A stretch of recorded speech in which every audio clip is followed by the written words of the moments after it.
तो उग्रसेन का रूप रख करके और माता पवन रेखा को छल लिया। इसलिए शास्त्र कहते हैं कि स्त्री को कहीं अकेले नहीं जाना चाहिए, पति साथ में ना हो तो 6 काम नहीं करना चाहिए कि क्रीड़ा शरीर संस्कारम समाजोत्सव दर्शनम हास्यम पर ग्रहेयानम त्यजत प्रेक्षित भरत का।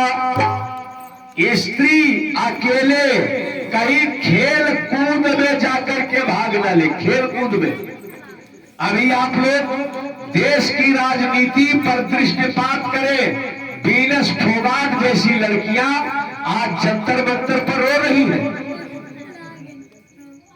अकेले शास्त्र ये अंतिम निर्णय देता है, अंतिम निर्णय कि क्रीड़ा शरीर संस्कार। पति घर में ना हो तो आवश्यकता से ज्यादा श्रृंगार मत करो। जो दर्शनम अकेले अयोध्या प्रयागराज काशी पुष्कर न जाए अकेले कि क्रीड़ा शरीर संस्कार समाजोत्सव दर्शनम। सामाजिक उत्सव, मेला ठेला, तीर्थ यात्रा, इसमें अकेले स्त्री को जाना वर्जित है। समाजोत्सव दर्शनम हास्यम। पति घर में नहीं है, पराए पति से अधिक हंसना बोलना ये शास्त्रों ने प्रतिबंधित कर दिया। हास्यम परग्रहेयानम। दूसरे के घर में जा करके रहना कि त्यजत प्रेक्षित भरत का। जिसका पति ना हो ये कार्य नहीं करने चाहिए। आज पवन रेखा अकेले गई तो राक्षस ने छल लिया, वो भी उग्रसेन का रूप रख करके। हे राजा, लेकिन जब दुर्मलिक चलने लगा तो अपने वास्तविक स्वरूप में प्रकट हो गया। वास्तविक रूप में माता पवन रेखा श्राप देने के लिए बढ़ी तो कहा सुनो, आप पुत्र के लिए दुखी थे तो जाओ कि हमारे तुम्हारे और जननी बालक एक किशोर प्रतापी अति बली और जीती भूपयनेक। बड़ा बलवान लड़का होगा, संसार के राजाओं को जीतेगा। माता पवन रेखा लौट आई, लेकिन ये घटना अपने पति को नहीं बताया। और कुछ दिन के बाद जब गर्भ प्रकाशमय हुआ तो उग्रसेन के खुशी का ठिकाना न रहा। समझ गए कि हमारी पत्नी गर्भवती है और माता पवन रेखा कि गर्भ अवधि सुख सहित बीता, अवधि सुख सहित बीताई।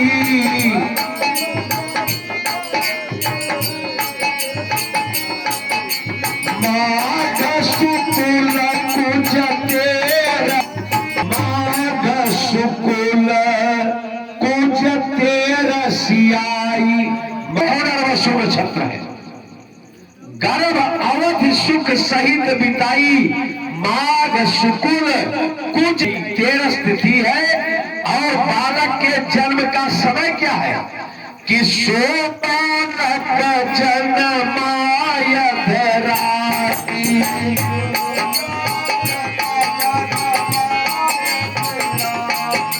शोभानक जन्माय धराती,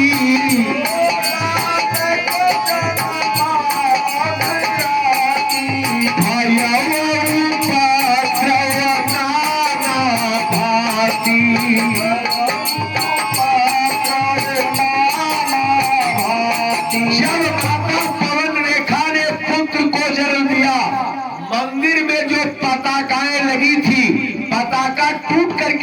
गई। आकाश मंडल में नक्षत्र गण टकराने लगे। सुर विमान हिम भानु भानु संघटत परस्पर। जो संत महात्मा लोग हमें अग्नि प्रज्वलित किए थे, वो अग्नि बुझ गई।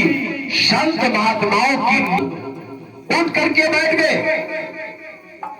लेकिन जब महाराज उग्रसेन ने पुत्र का जन्म सुना तो दैत्यो दान ध्वजा दिव्यो, ब्राह्मणों को नाना प्रकार से अलंकृत गौ, वस्त्र, स्वर्ण, अनेकानेक वस्तुओं का दान किया।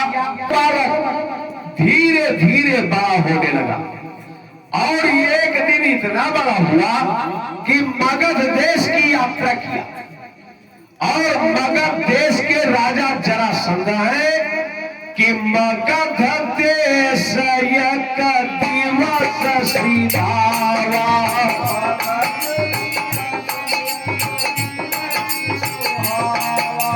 मगध देश एक दिवस सीधावा,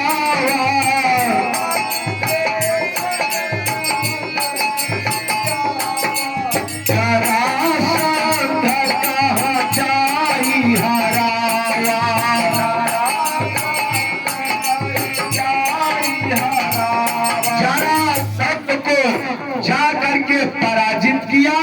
और उसकी दो पुत्रियां जो बड़ी रूपवान थी, एक का नाम आस्ती और दूसरी का नाम प्राप्ति, दोनों कन्याओं का हरण करके ले आया।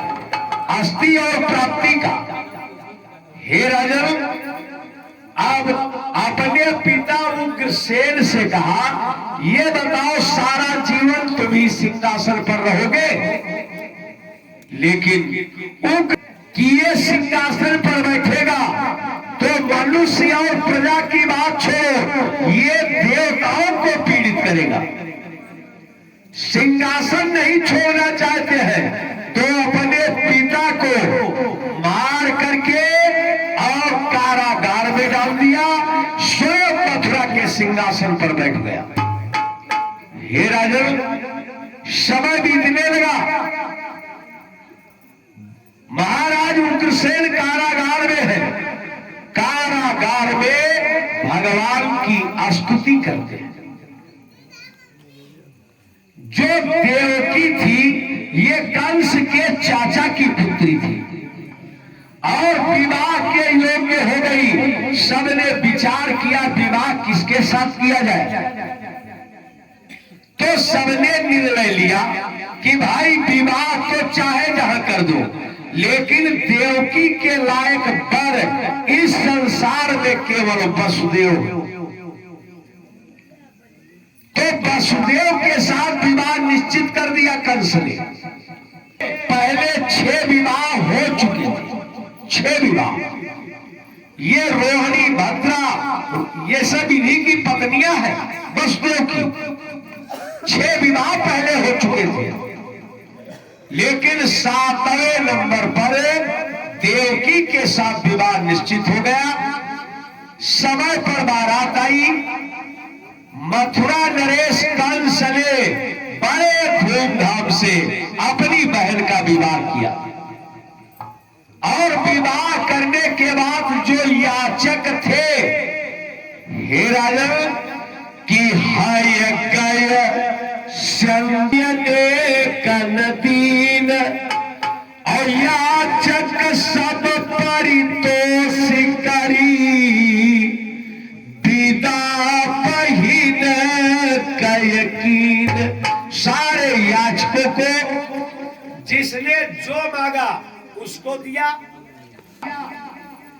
देवकी जा करके कंस से लिपट करके रोने लगी, क्योंकि देवकी कंस से बहुत प्रेम करती थी और कंस देवकी को अगाध प्रेम करता था। तो बड़ी बहन और बहनोई को रथ में बिठाया और मथुरा नरेश स्वयं कंस सारथी बना। और जैसे रथ को हका कि पठवन चला आप सुख मानी,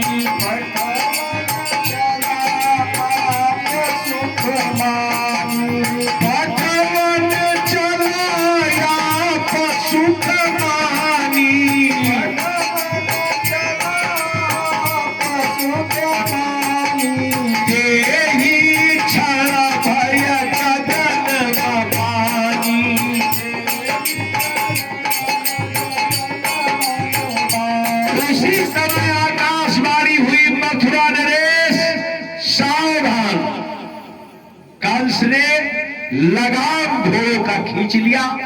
ये आकाशवाणी क्या हो रही है? तो कंस ने सुना कि आकाशवाणी हो रही है कि अरे कंस, जिस अपनी बहन को इतने प्रेम से भेजने के लिए जा रहा है, इसी का 8वां पुत्र आपका वध करेगा। कि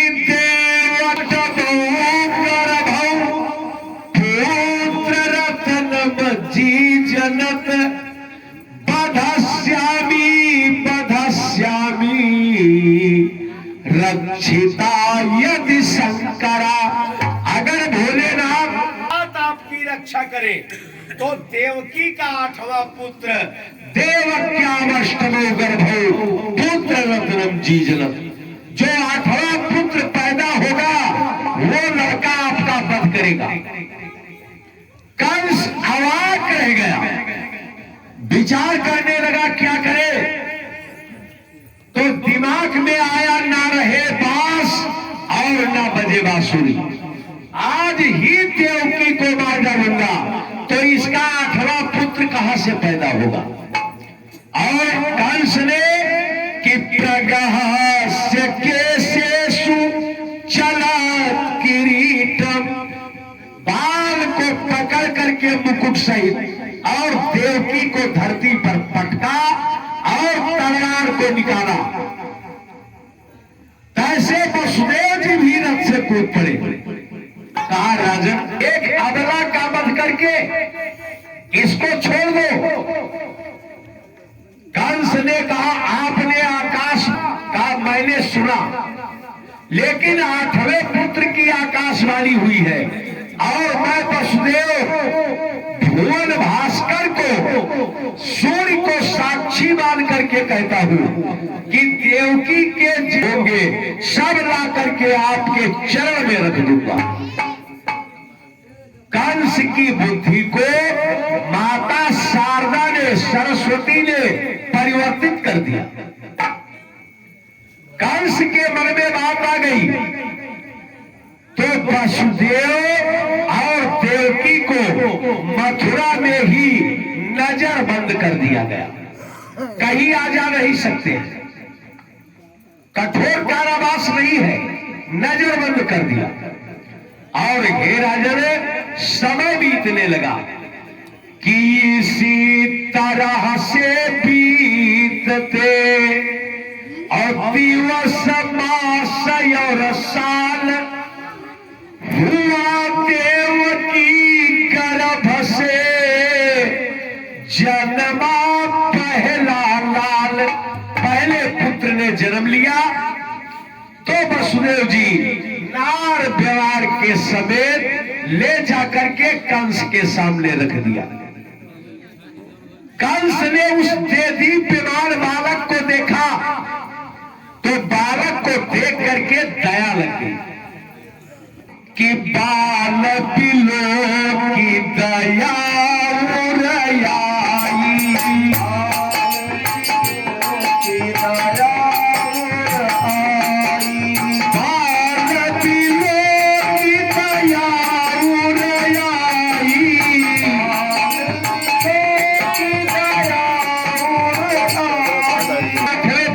आवश्यकता है। वसुदेव जी फिर बालक को गोदी में ले लिए, ला करके माता देवकी को दिया और देवकी कान से ले ली कि हमारे भैया इतने निर्दयी थोड़े हैं कि जन्म लेते बालक को मार डालेंगे। देवकी आशीर्वाद देने लगी, लेकिन उसी समय कि नारायण नारायण नारायण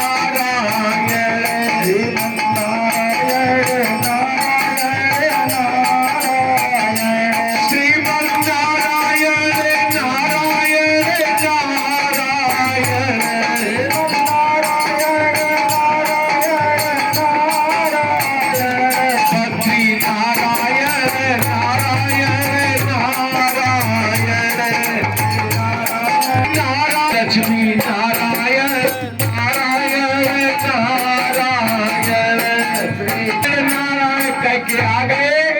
कंस ने दिव्य आसन दिया, बैठे, वार्ता होने लगी। मथुरा नरेश ने कहा, महाराज आज देवकी ने पुत्र को जन्म दिया। आज देवकी ने प्रथम पुत्र को जन्म दिया। कहा महाराज, अरे हमें तो 8वें पुत्र से डर है। मैंने बच्चे को एक झोली से पुष्प को निकाला, 8 पंखुड़ी थी, घुमा घुमा करके गिनाया, सब 8वीं पड़ गई। तुरंत एक अनुचर को भेजा, कहा वसुदेव से कह दो पुत्र लेकर के आए। फिर वसुदेव जी पुत्र को लेकर के आए और उस लड़के को गोदी में लिया और घुमा करके एक चट्टान पर पटका कि वो 2 घंटे का लड़का उसी में चिपक गया। हे राजन, 1-2 नहीं 6 बालकों का वध किया कंस ने। और 7वें गर्भ में स्वयं शेष जी महाराज आ गए। शेष जी आ गए, तब देवताओं ने आपातकालीन मीटिंग किया कि इस बालक को कैसे बचाए।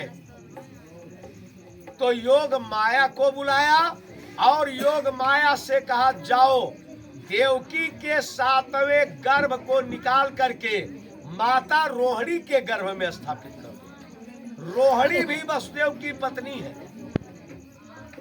लेकिन रोहिणी गोकुल में रहती है और वसुदेव और देवकी मथुरा में। योग माया ने 7वें गर्भ को खींच करके ले जाकर के माता रोहिणी के गर्भ में स्थापित कर दिया। माता रोहिणी के गर्भ में स्थापित कर दिया और समय आने पर माता रोहिणी के गर्भ से हे राजन बलराम जी का प्राकट्य हुआ। वो श्री बलराम जी महाराज की।